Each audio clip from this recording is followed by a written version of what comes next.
for more than 75 years.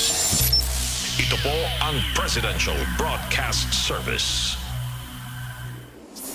Pakinggan, panoorin, agaran in real time, o balikan sa pag-scroll up and down. Mga balitang dapat malaman, impormasyong tunay at napakikinabangan. Saan ka man, sa buong kapuluan. Bangon sa bagong sigla. Kababayan, kasama ang social media. Powered broadcaster ng bagong mamamayan. Tapat sa pag-uulat. Ito po ang Presidential Broadcast Service sa Metro Manila. Radyo Pilipinas 1, 738 AM. Oras po sa Buong Pilipinas, 3 minuto makalipas ang 3:00 ng hapon.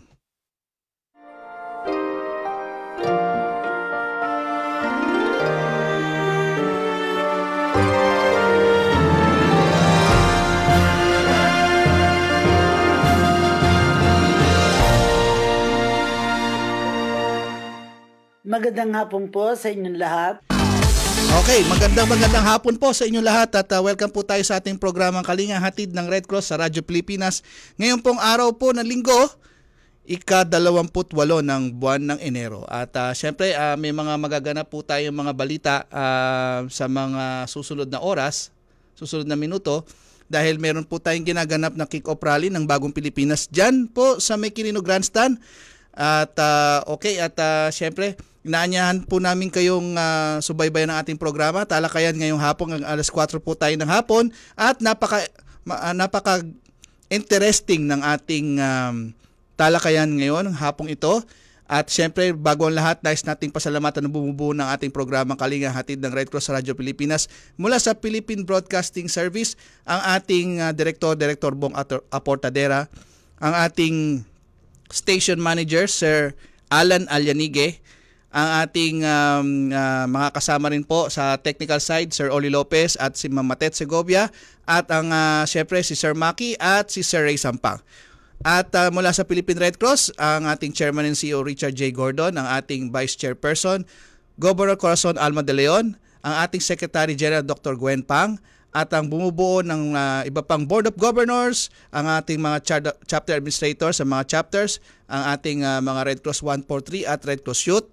Okay, at syempre, hindi natin patatagalin, makakasama na po natin via Zoom ang ating laging kasama tuwing linggo, ang ating Vice Chairperson, Governor Corazon Alma de Leon. Magandang hapon po, Governor Cora.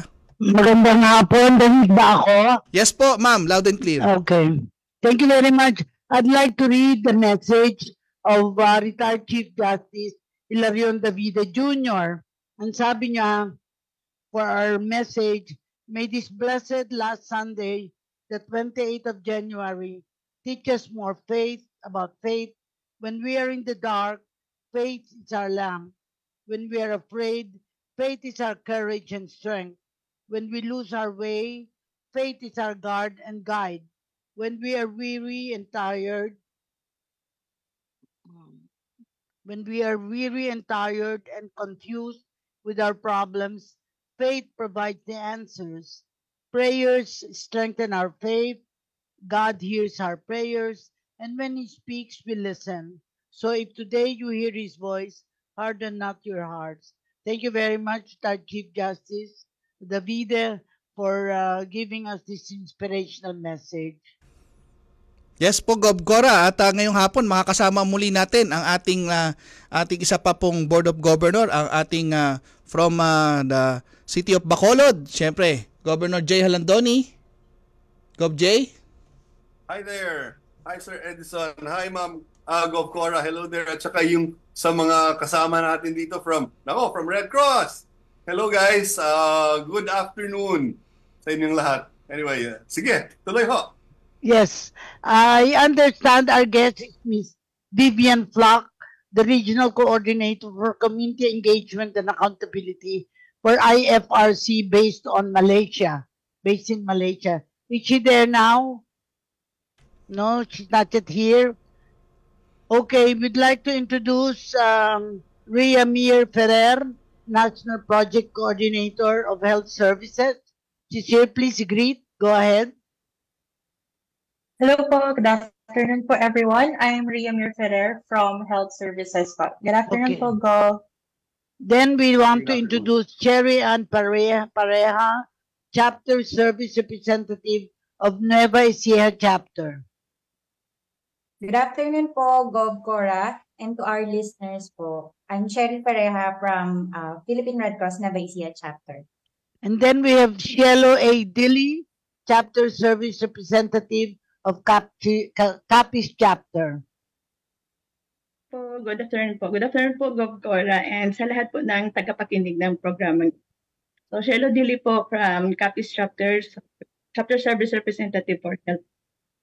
And of course, Isa Farco from Pimer Office. Go ahead. Hello po. Good Ma'am, si afternoon Ma'am po sa Isa ating Franco. lahat po. Hi, Ma'am Isa. Yes po. Hello po. Rinig po ba ako? Yes. Sorry po. Ayun po. So, magandang hapon po sa ating lahat po sa mga tagapakinig po. So, good afternoon po, Go. Oh, I understand ang guest natin si Miss Vivian Flock. But if she's based in Malaysia, will she be able to Zoom with us today? Yes, ma'am. She just emailed to us na she's having a technical problem on the Zoom. So she will join a bit later. Okay.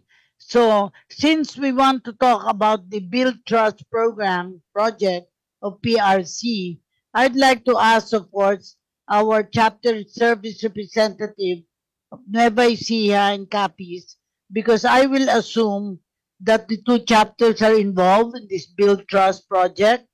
Am I correct in that assumption? Ria Mir and Cielo?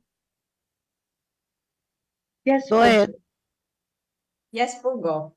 Yeah. Can you tell us about your engagement on this Build Trust program? To begin, or introduce the Build Trust program for those who are not yet familiar, and we want them to be familiar about this before we hear from Ms. Vivian Flock, who is the regional coordinator. Go ahead. Ria Mir? Hello po. Bali, tatlo kayo eh. Opo. Ferrer, ikaw muna. Okay po, Gov. So for the Build Trust project po ng PRC, or the full name of the project is Building Trust in the Uptake of COVID-19 Vaccination Project. It is funded by the IFRC po to increase the awareness and vaccine confidence of the public through the strengthened approach po natin na tinatawag na CEA, or Community Engagement and Accountability. So sa pamamagitan po ng approach na to, kabilang po yung community or yung komunidad na makakatulong sa pagpapalaganap ng information or kaalaman tungkol sa ating mga bakuna at madagdagan yung tiwala ng mga tao sa bakuna. I assume Yes, na kaya ginawa yan, may mga taong ayaw magpabakuna. Kaya Yes, building po, trust, Gov. di Opo. ba? Yes po, Gov.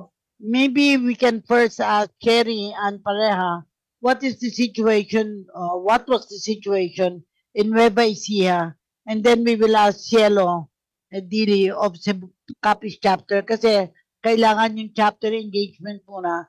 And then we will ask Isa Farco from Pimer who is monitoring the project. Cherry Ann, ikaw muna. Yes po, Gov. Bali po yung vaccination po dito sa Nueva Ecija. We are mixed po kasi ng urban and rural communities. So sa ating pong urban, sila po talaga yung nare-reach kaagad dahil city nga po yung location. But when it comes to rural, meron po tayong mga far-flung areas na meron pong hirap talaga dahil meron din po dun sa mga communities na kung saan kami engaged ngayon. Meron pong mga IPs. So yung pong kanilang acceptance with the vaccine ay meron po talagang hesitancies, especially kapag po yung mga diturok na nabakuna. So yun po, try po namin sa kanila na ipaintindi kung ano po yung talagang magiging epekto ng bakuna para sa mga anak nila and even po sa kanila. So far naman po, meron po kaming mga na-encourage at na-change of mind and yung acceptance po talaga nila. So far, ngayon ay meron na po nadadagdagan. I wonder whether Jay would want to ask the question kay Cielo naman, and later I will ask kay Isa Farco. Cielo Dili is from Capiz. So mga region mo yan, Capiz. Go ahead. Yes. Actually, yung tanong ko dyan is, yung mga curious to know where issues are and what are our replies to allay their fears about yung mga bakuna. Bakit natatakot at anong ginawa ninyo to ease their fears about getting injected by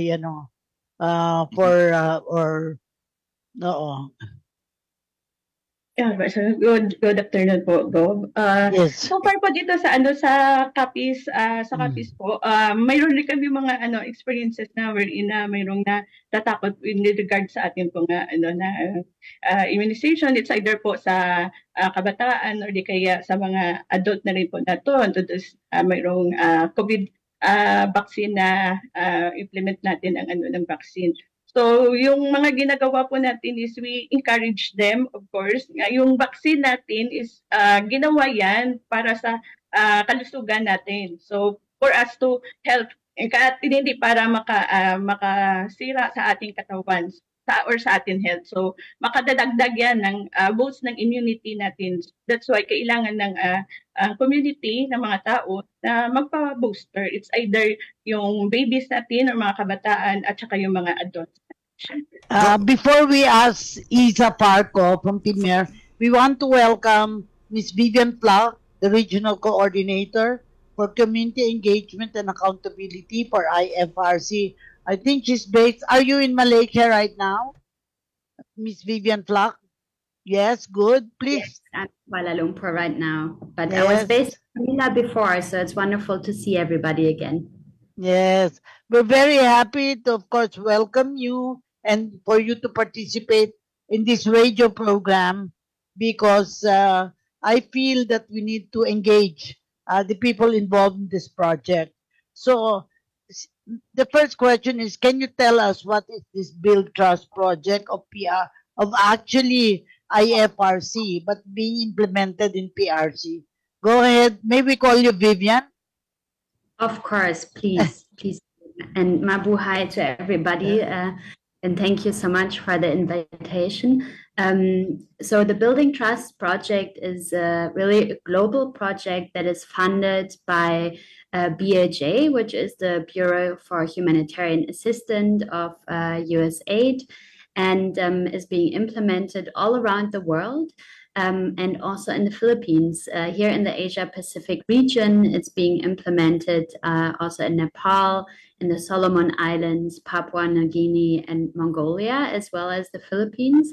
And the idea is really that pandemics start and end in the community. And so in order to support communities, we have to build trust in vaccines, in health systems, and in health personnel, because of course we know the facts, but if people don't trust us, that doesn't really matter. So we need to first build that relationship. Yeah. Actually, both Cherry Ann Pareja and Shelo A. Dili, one is from Nueva Ecija and the other one from Capiz, have already mentioned why this program or this project is necessary. Jay, do you want to ask, well, of course, to welcome Vivian, you want to ask a question or comment? Go ahead. Well, for now, wala naman. Well, I guess it's more of the rollout. Are we involving government here, or is this a solely Red Cross activity for now?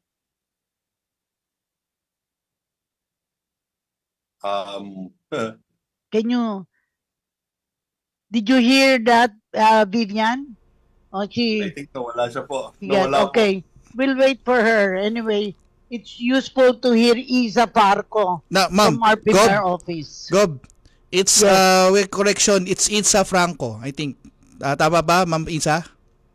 Yes. Parco? Franco. Franco. Mali ang spelling dito sa akin, It's Isa Franco. I cannot correct something that's wrong spelling in my document. So, Franco, Isa Franco? Yes. O Franco? yeah. Wait, Vivian is back. Let's have first Vivian. Jay, go ahead. Hi, Vivian. Are you back? Maybe introduce yourself first. Yes. Okay. I don't know if Vivian is back, ma'am. Anyway, Vivian, this is Governor Jay Halandoni from the Red Cross also. I guess my question would be, with this endeavor, is it solely a Red Cross or are we involving government in this activity? Great question, Jay, and apologies, my Zoom just quit unexpectedly. But I think as humanitarians, we're all used to these things by now. That's a great question. So yes, of course, we work closely with the government always, and maybe some of my colleagues want to add to that as well. But just to say that with everything that we do, of course, it's very important to involve the Ministry of Health, as they are the ones who are, of course, serving the community as well, and who are kind of guiding the vaccination strategy in all of the countries we're working in. We also try to work with other partners, such as the World Health Organization and UNICEF and others. And that can, take place in different forms. So that could be through national societies such as the Philippine Red Cross, sharing some of the amazing data that's being collected on vaccine perceptions, for instance, or in kind of trying to broaden our reach, or are using some of the content that's being produced by the government, such as information and education, communication material by the government. So there's many ways how this project is really working with other organizations, and of course, very much with the government as well. Hi, Ma'am Vivian. For a while, Gov Cora, Gov Jay, meron lang po tayong papasok na balita. Mga lalahok sa Bagong Pilipinas Kick-Off Rally, patuloy ang pagdagsa sa Rizal Park at Quirino Grandstand. Ready at live si Ma'am Dayan Lear. Radyo Pilipinas Report. Yes, magandang hapon at tuloy-tuloy nga yung pagdating ng ating mga kababayan dito sa Rizal Park at sa Quirino Grandstand sa Maynila para lumahok sa Bagong Pilipinas Kick-Off Rally ngayong araw. Sa pag-iikot ng Radyo Pilipinas, ilan sa mga nakita natin dito sa Rizal Park, yung mga taga-suporta ni Pangulong Ferdinand R. Marcos Jr., mga kawani ng iba't ibang ahensya ng pamahalaan at yung mga opisyal ng iba't ibang barangay. May ilan din tayong nakakapanayam na alas 9 pa lang ng umaga ay nandito na yung mga trainee ng Bureau of Jail and Management Penology o BJMP na galing pa ng Laguna. Nakikisa sila sa pagdiriwang na ito upang suportahan ang ating pamahalaan. Pakinggan natin ang tinig ng aking nakapanayam. Nandito yung BJMP, ma'am, upang ipakita namin ang suporta namin. At inaasahan ko, ma'am, na hindi lamang yung programang ito yung magtagumpay, kundi yung programa ng ating pamahalaan, ma'am. At yan yung tinig ng ating nakapanayam. Samantala, as of 2 p.m., umabot na sa 51,287 yung crowd estimate dito pa lamang sa Luneta Park, at nagsimulang dumagsa yung ating mga kababayan mga bandang alas 12 ng tanghali, at hanggang ngayon patuloy yung pagdating ng iba't ibang mga grupo, yung mga kababayan natin dito sa Luneta Park patungo sa Quirino Grandstand. Yan muna ang update. Ito si Dayan Lear para sa Radyo Pilipinas. Radyo Pilipinas. Maraming salamat, Ma'am Dayan Lear, at magbabalik po tayo sa ating talakayan. Gov Cora, Gov Jay. Yes. Before Vivian came on board, Cherry Ann Pareja and Cielo A. Dili already mentioned the problems they face, particularly in unreached areas, distant areas, to implement the program of vaccination. And the farther the area, of course, the more difficult, no? And Reyamir Ferrer, the National Project Coordinator of Health Services, can perhaps update us on what is causing the problem. What is the problem of the Project Coordinator on Health Services? Reyamir, go ahead. Yes po. Hello po. Good afternoon, Vivian, Gov J, Gov Cora, and sa lahat po na nakikinig ngayon.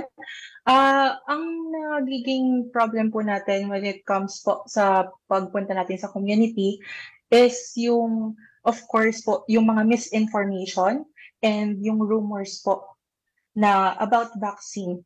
And of course, not all of our people po sa mga far-flung areas have finished education po. So, mas madali po silang magtitiwala sa mga salin po, pagsasalin ng mga saling bibig ba? Or yung mga rumors nga po natin. So, for health services po, ang aim po natin is ma-increase po yung pagtitiwala po ng mga tao sa bakuna.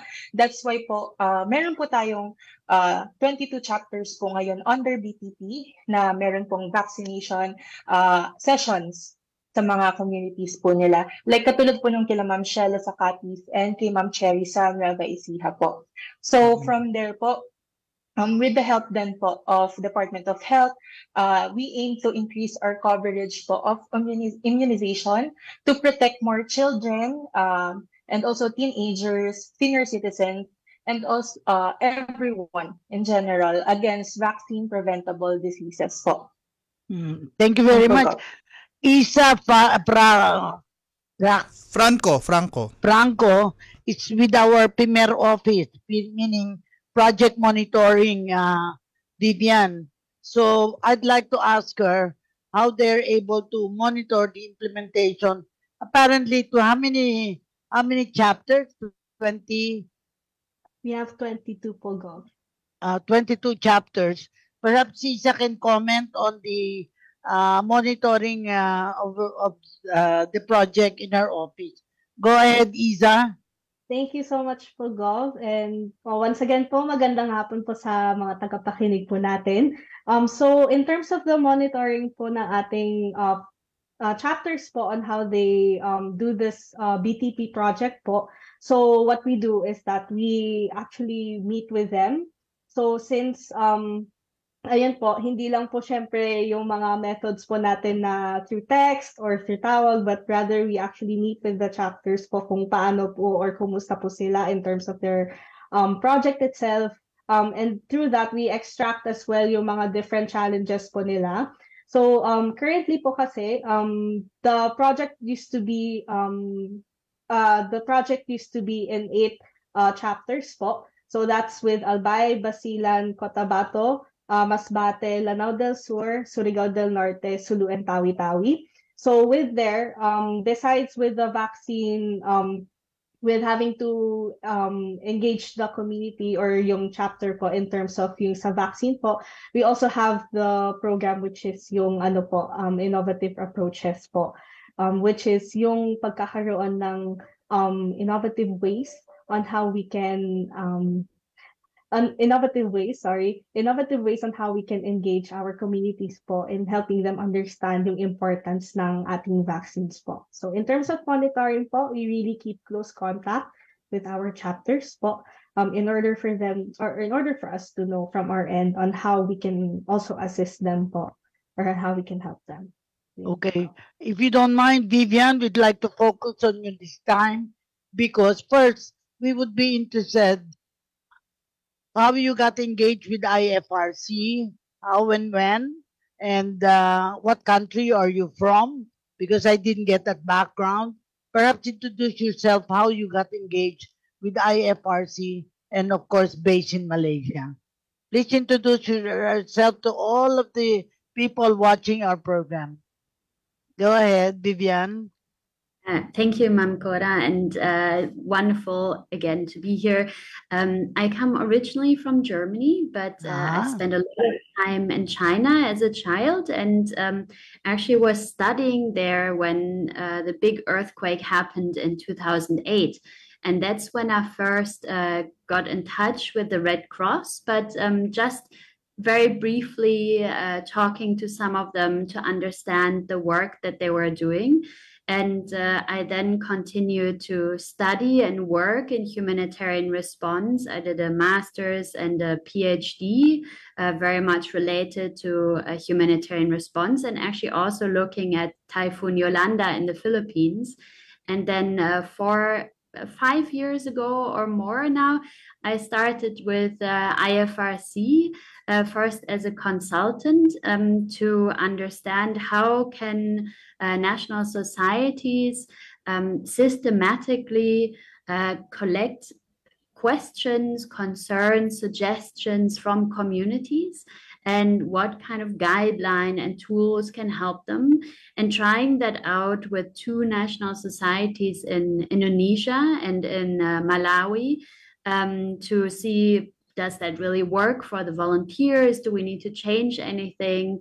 What suggestions and advice do the national societies have, and how can we share that with other countries? And about 4.5 years ago, I started this job as a regional coordinator for community engagement and accountability, first in Myanmar, then very briefly in Malaysia, then during the pandemic for a while also from England, and for the last year in Manila, and now in Kuala Lumpur. So it's been a little bit of a journey. So I had the great pleasure to meet many different national societies here in the region and learn from them.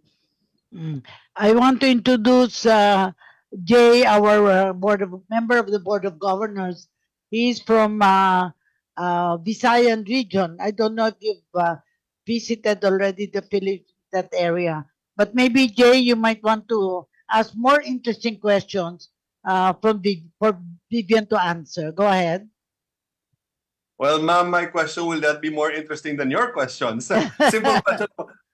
Well, I guess, Vivian, I'd like to know, with the rollout of this program, what sort of vaccines are we handing out to children? Is it only for COVID, or do we include polio? Do we include other diseases? For to just give a quick answer to that, and then perhaps the health colleagues can also jump in on this, because of course they are the experts. We are definitely, we started with the COVID-19 vaccine. That was the original project. But there was some flexibility because, of course, people have moved on. The project started originally, I think what the proposal was written in 2021, and things have changed rapidly, luckily.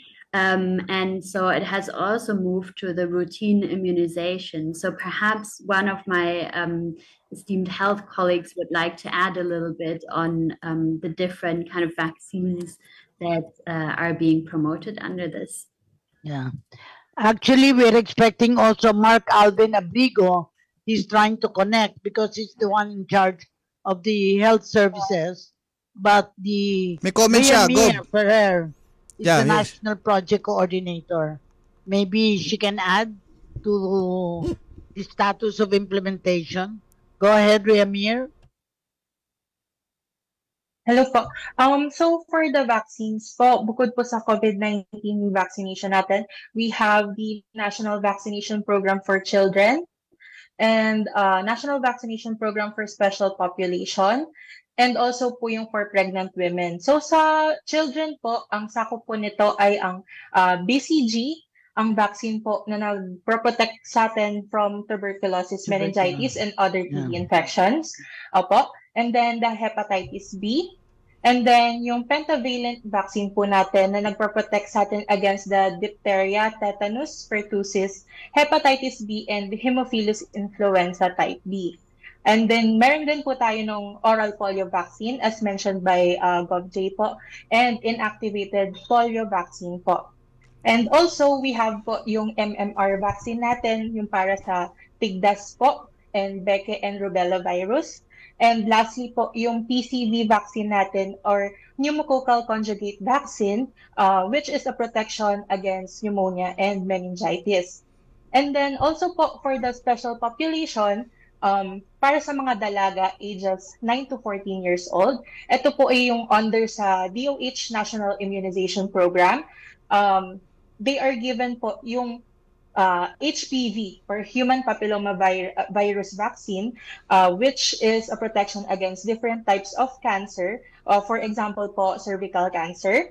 And then also we have influenza vaccine po for the senior citizens, ages 60 above. It is given annually po, and it is a protection against influenza or flu. And then lastly po, yung pneumococcal vaccine natin for it is a protection against pneumonia or pulmonia po. Gov Cora, Yes, Gov go J, ahead. we're going to pause for some commercial break, and then we're going to get back after some commercials, and then meron po tayong live report again. So, I hope I won't get lost. Yeah, hindi po. No need for reconnection. Stay tuned lang po kayo. We're going to get back Alright. after some commercials. Okay. Radyo Pilipinas is on Viber. Viber. One tap and swipe. Nandyan na lahat. Receive credible news and information. Pati mga trending topics at videos. Sure na meron dito niyan. Stay on track with Radyo Pilipinas on Viber. Pick up real news. Catch the latest and biggest stories. Search Radyo Pilipinas on Viber and hop in to our community. Tara sa pagbabago. Sama-sama tayo sa Bagong Pilipinas.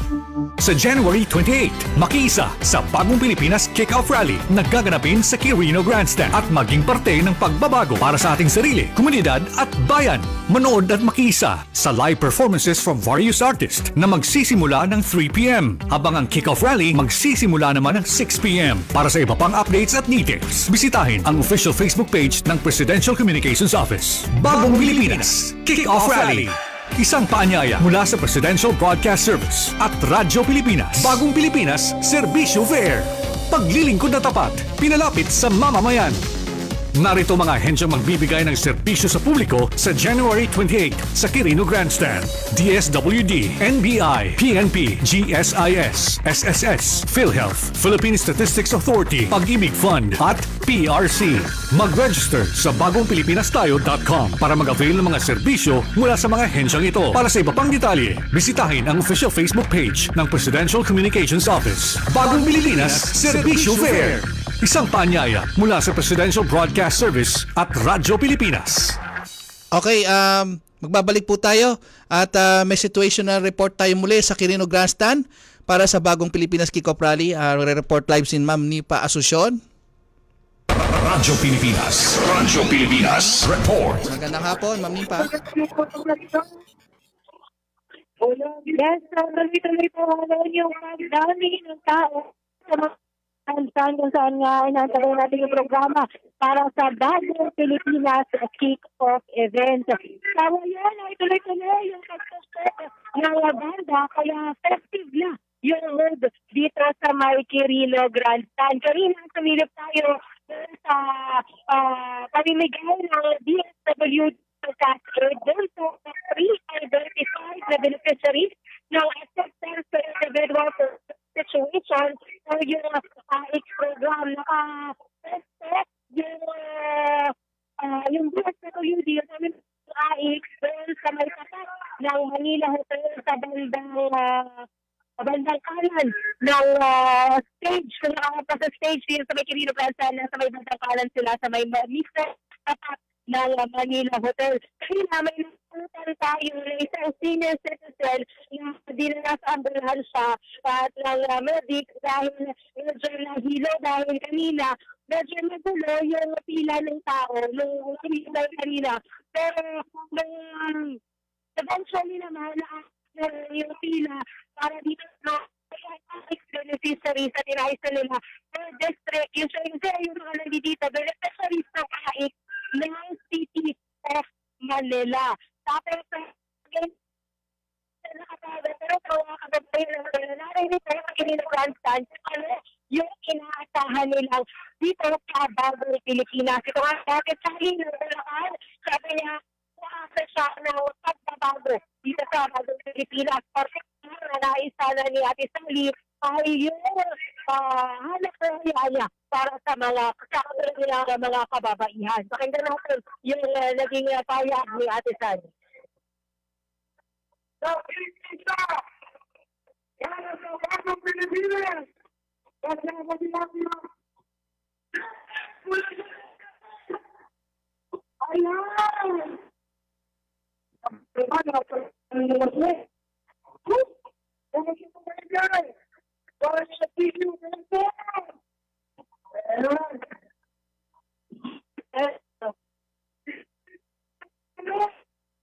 ayan! Ngayon, nagsisimula na rin inaantabayan na natin ng mga ilang VIP guests dito sa Quirino Grandstand para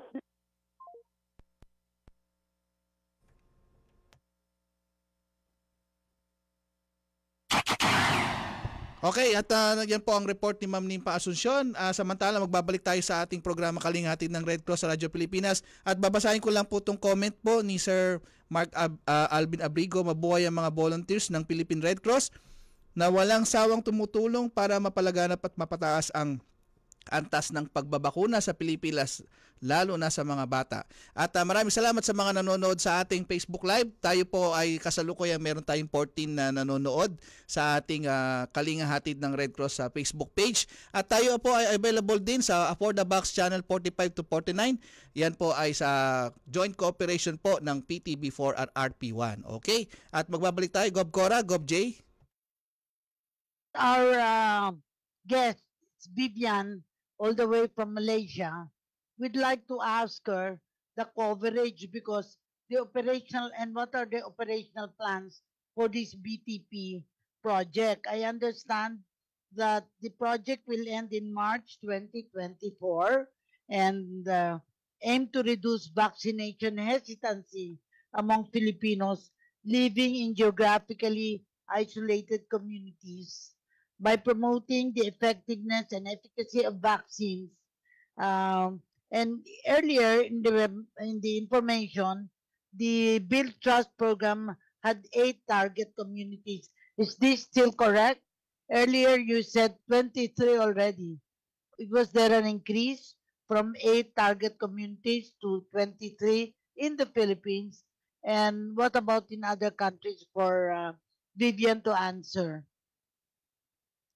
Of course, thank you for the question. So yes, there has been an increase in the target areas because luckily this project is quite flexible. So as we look at where there's health interventions already at the chapters, we could add some other areas to the project and therefore have increased it to have a wider reach and to add more people.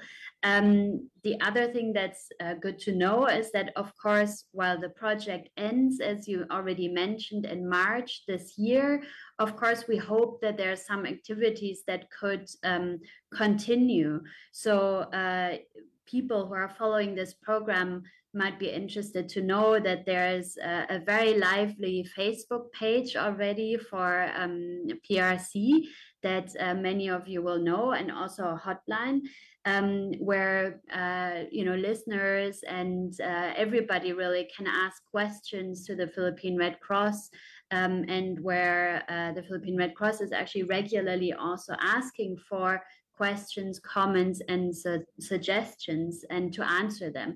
And that is very much part of this project, to find out what do people really want to know from us, because very often as humanitarians in general, we communicate perhaps, but we don't tailor our engagement with communities as much as we should.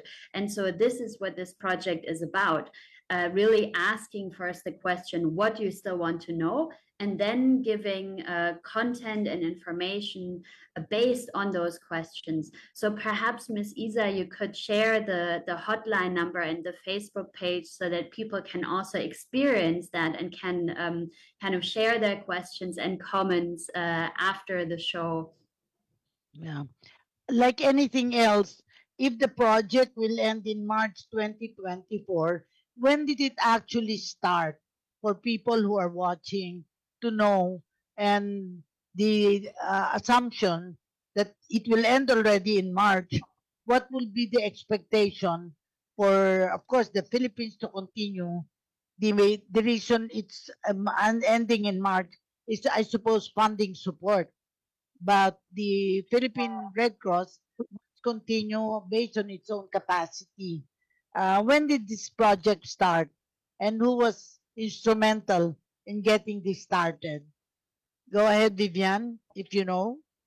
Yeah, so the project was proposed in 2021. So when COVID-19 was still very much a big factor in all of our lives. And it was started at the global level. So there were discussions between IFRC and Geneva, and then discussions within the different regions. So for us, that would be, of course, Asia Pacific, on which countries would be interested and strong in health and community engagement to really implement this project as well. So 2021 in July, I think, was when it originally was thought of.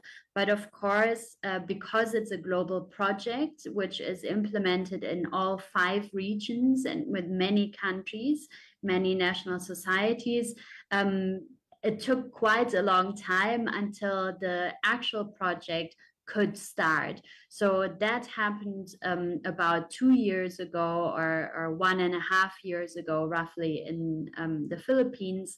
And of course, I very much hope that the impact will last and that some of the activities will continue. But of course, my PRC colleagues are much better placed to answer that question. From the technical side, of course, our support is continuing, even if the funding is ending. But the idea is also really that many activities that have been started can now continue because the build-up and the initial investment has been made. So it's always easier to continue something once you've already, procured, for instance, tablets or phones for chapters to actually contact communities, reach out to them, collect feedback, etc. Afterwards, it's easier to integrate that into other projects and operations. It would be interesting to have a research that can be undertaken after the project to see how well it has been implemented, and of course what has been the results. But I think, Jay, you have a question but you don't have a picture. Gov Jay, Gov Cora, bago po magtanong si Gov Jay, meron po tayo ulit. Wala pa? Kala ko ready na. Sige, Gov Jay. Sige, go ahead, Jay. Yes, Miss Remy was mentioning a lot of mga bakuna. So, wow, iniisip ko lang, isa lang yung ko dito, baka mamaya puno-puno na naturok na lang. So, how do you go about identifying what vaccine you will be bringing to the communities we are serving? You were mentioning a while ago, polio, you were mentioning DTP, tetanus, and all the other diseases covered. How do you determine that? Yes po. Okay po. Bale, before we go to the community po, meron pong local leaders meeting po si chapters, also with the regional health offices or the municipal health offices po. So with them po, with the health officers po, nalalaman kung ano po yung mga bakuna na kulang po, mostly for the population po, on the area na target po ni chapter. Okay. Hello, Gov Jay, ready na po ang ating isang reporter, si Vice President Sara Duterte. Inantabayanan daw ang pagdating sa Bagong Pilipinas Kick-Off Rally. Report live by Kathleen Porbes. Radyo Pilipinas, report. Yes, inaasahan nga yung pagdating ni Vice President Sara Duterte dito sa kick-off rally ng Bagong Pilipinas campaign. Kalimot ito doon sa mga kumakalat na balita sa social media na mayroong hiwalay na event sa Davao para sa pagbibigay suporta sa bise. Batay doon sa abiso ng OVP, alas 4 inaasahan darating dito si VP Sara at kasama niya ang mga guro na makikibahagi dito sa problema bilang siya ay kalihim din ng Department of Education. So sa ngayon naantabayan natin yung pagdating ng mga VIP, no? Ito yung ating mga secretaries. Dahil by 4 o'clock inaasahan yung pagdating ng mga VIP at bandang alas 5 naman inaasahan yung pagdating ng ating Pangulong Ferdinand R. Marcos Jr. na siya mangunguna dito nga sa kick-off rally o campaign ditong bagong Pilipinas. Mula dito sa Quirino Grandstand, ito si Kathleen Forbes para sa Radyo Pilipinas. Radyo Pilipinas. Radyo Pilipinas. Report. Maraming salamat, Ma'am Kathleen. Gov J, tuloy na po natin ang ating talakayan. Well, there's very little time now. I just want to follow up the question whether this project, hopefully of the IFRC, in cooperation with PRC, will have a research component to find out what worked well, what didn't work well, and how come. Because, you know, we're an archipelago, and certainly there are many areas but we cannot reach, transportation included. And so I was thinking, and maybe Jay can add to that the difficulties of reaching the areas, what I call the unreached areas of the country. Go ahead, Jay. Well, yeah. Anyway, ma'am, we also have actually yung ibang mga guests natin dito, si Ma'am Dili Cielo. Yung sa mga lugar ninyo, what are you experiencing when we come ito sa project na to? How physically, how do you do that? Do we bring our ambulance? Ano yung mga sasakyan na dinadala? Motorsiklo ba? Or paano? Or nilalakad natin? Naka-backpack yung mga volunteers natin? Paano yan? Or copies po. So, yung sasakyan po natin usually is yung Land Cruiser kasi kapag mga van, something like that. So, kapag upland na, hindi na siya, medyo hindi na masyado pasable yung ating sasakyan. And then, also po, mayroon pong mga instances na kailangan lumakad ng ating mga volunteers natin so para makarating doon sa venue. And also dito po sa Capiz, besides po sa pagbibigay ng lectures natin sa community, so we do this household visit. So yun, kailangan lakarin. So nag-visit po tayo sa ating mga bahay-bahay if mayroon doong mga babies. So tinitingnan po natin yung ating babies book kasi yung si mother natin, si babies, may babies book yan. So tinitignan po natin, sine-check po natin if si baby ba is complete or mayroon siyang miss na immunization. And then after that, so we will encourage them na pumunta sa ating health station. So kailangan mabigyan si babies ng ating bakuna. So far po sa ating mga household visit, so okay naman, wala pa naman kaming nakita na mayroong miss na immunization. So for Capiz po, yan yung mga challenges, yung mga malalayong lugar natin na kailangan lakarin ng volunteers natin. If Chairman Gordon were here, he would ask the question, how engaged are the Red Cross 143? Because you know the assumption that in the communities we will have 44 volunteers. How are you moving in that direction now? The 44 volunteers in every barangay, starting with the chapters. What is your experience or what has been your experience? I think Vivian needs to be also appraised. How engaged are the 143 volunteers? Go ahead, Cielo, and of course, Cherry Ann. With regards with our RC-143, syempre sinasama natin sila sa ating household visit. So also, yung ating Red Cross 143 kasi bago po yung nag-start yung project, mayroon po tayong orientation with the RC-143 natin. So binibigyan din natin ng kaalaman yung ating mga Red Cross 143, lalo na po yung ating mga community health volunteers. So mayroon din silang kaalaman about sa bakuna natin. So sinasama natin sa ating engagement po with the community. Gov Cora, Gov J. Go ahead. Apo, we need to ubos na ang ating time. Kailangan na po nating hingan sila ng inubos. Oo. Ng mga parada. Opo. Next time, we should limit to one report. Hindi pwedeng maraming reports. Hindi. Opo, sige po. Andiyan na, si Mark Ebrigo muna magsalita. Last minute. Mark, can you comment about our cooperation with the IFRC? Because Vivian Pluck is here guesting in our program. Go ahead, Mark. You got lost. Go ahead. Ma'am, maraming salamat po, Gov Cora and Gov J. Siyempre tayo po ay talaga namang very inspired sa ginagawa ng Philippine Red Cross, lalo na sa asaping pagbabakuna. Siyempre pa, nandyan po yung tulong ng IFRC base sa Build Trust Initiative. At saka siyempre nandyan din yung mga tumutulong sa atin katulad ng Australian government. Meron tayong mga 60 chapters po na patuloy na nagpapalaganap ng pagbabakuna, yung kahalagahan nito sa buong Pilipinas. So ginagamit natin mga volunteer doctors and nurses at saka mga 143 para naman lalo pang tumaas yung pagbabakuna. Yung antas ng pagbabakuna sa Pilipinas ay challenging. May mga bata na hindi nila nakakamit yung tamang bakuna para sa kanila. Kaya ito yung tinututukan ng Philippine Red Cross na tumulong tayo para naman maiwasan natin yung mga outbreak na nangyari nung mga nakaraan po katulad ng measles outbreak, polio outbreak. So ayaw na po nating mangyari yan sapagkat dapat yung kalusugan ng mga bata ay mahalaga, kaya dapat ay pagtuunan natin ng pansin. At syempre pa yung Philippine Red Cross, hindi nawawala yung suporta niyan sa gobyerno, lalong-lalo na sa Department of Health. Kaya mabuhay yung mga volunteer natin at mabuhay yung mga chapters po natin.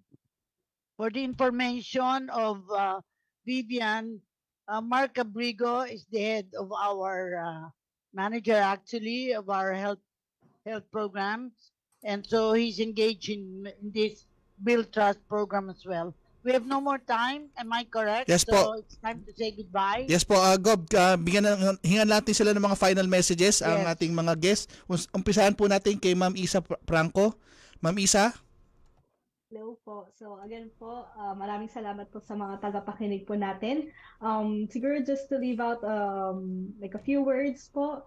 The Red Cross is always here po to support in whatever we do po. So as much as possible, we put our communities at the heart of what we do through compassionate service po. And as much as possible, we really make sure that what we provide to our communities is what they truly need. And that's all for me po. Thank you so much for the opportunity. Thank you, Ma'am Isa. Si Ma'am Cielo na, ay si Ma'am Cielo ng Capiz Chapter. Yes, thank you po. Thank you for having us. It's a opportunity po na makashare kung ano yung aming practices po dito sa atin sa Capiz Chapter. Thank you po for having us. Thank you very much, Ma'am Cielo. Si Ma'am Cherry naman ng Nueva Ecija. Maraming salamat po sa pag-imbita at opportunity na makapanayam ninyo. Tandaan po natin, ang kalusugan po ng isa ay responsibilidad po nating lahat. Yan lamang po. Maraming salamat po. At susunod po si Ma'am Riamir Ferrer, ang iyong final message. Ma'am Riamir? Nawala. Sorry po, may technical difficulties na sige. po. Maraming salamat po sa pag-invite. Hello po. Okay na po? Yes. Opo. Okay na kayo, ma'am. Okay po. Maraming salamat po ulit sa pag-imbita and sa opportunity po na ma-share po namin yung initiatives namin, lalo na po from the health services po for the project na BTP or Build Trust Project ng IFRC. For last reminder lang po, gusto lang po namin matatak sa puso't isipan ng mga tao ay ang mga bakuna natin ay subok na, ligtas at dekalidad at epektibo. Yun lang po, maraming salamat po sa inyong lahat. At hingan na rin po natin ang final message si Sir Mark. Sir Mark?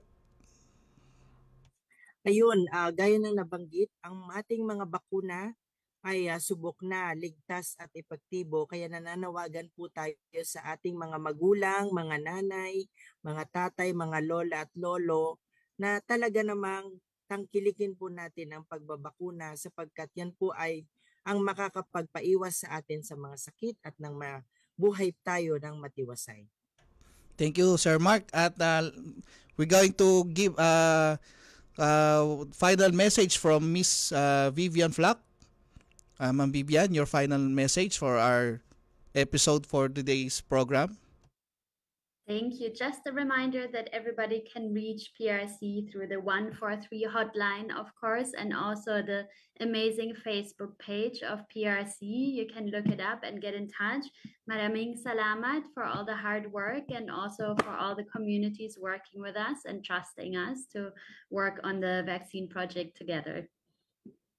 And Governor Jay? Yes, good afternoon to everybody. Stay safe. Yun lang yung message natin lagi.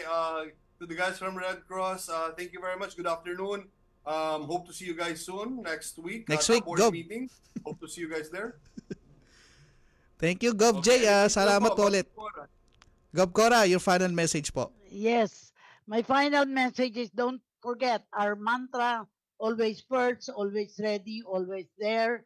We may not be able to change the structure of the universe, but maybe by raising our voice, like in this program, we all should contribute to make sure that PRC really is able to reach every nook and cranny of the country. Thank you very much, Vivian, and looking forward to meeting you in person, even when you come to the Philippines. Thank you very much. And hello to Malaysia, to our Malaysian Red Cross as well. Thank you very, very much. Ayan na po, at ayan po ang ating programang Kalinga Hatid ng Red Cross sa Radyo Pilipinas ngayong araw na linggo, ika-28 ng Enero. At susunod na po ang pagbabalita hatid ni Sir Albert Sebastian, kasunod ng programa ni Vance Fernandez, Pulso ng Pilipino. 1 minuto bago mag-4 ng hapon.